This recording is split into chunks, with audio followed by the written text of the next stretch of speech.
দই পটলটা না দারুণ হয়েছিল।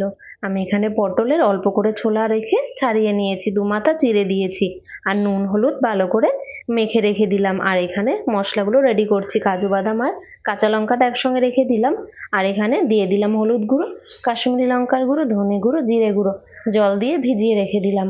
আর এখানে কড়াই বসিয়ে দিয়েছি, দিয়ে দিলাম সর্ষের তেল। এবারে পটলগুলো লালচে করে ফ্রাই করে নেব।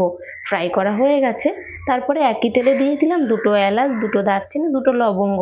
তারপরে এখানে যে গুঁড়ো মশলাটা ভিজিয়ে রেখেছি সেই মশলাটা দিয়ে 10 সেকেন্ড নাড়িয়ে তারপরে এখানে দিয়ে দিলাম আদা বাটা। আদা বাটাটাও 10 সেকেন্ড মতো নাড়িয়ে তারপরে ভেজে রাখা পটলগুলো দিয়ে ভালো করে মশলার সঙ্গে একটু নাড়িয়ে নিলাম। তারপরে এখানে সামান্য পরিমাণে জল দিয়ে ঢেকে রাখলাম। আর এখানে কাজু বাদাম আর কাঁচা লঙ্কা টক দই একসঙ্গে পেস্ট করে এবারে পটলে দিয়ে দিলাম। দিলাম স্বাদ মতো নুন আর স্বাদ মতো চিনি, ভালো করে মিশিয়ে 6 থেকে 7 মিনিট রান্না করে নিলাম।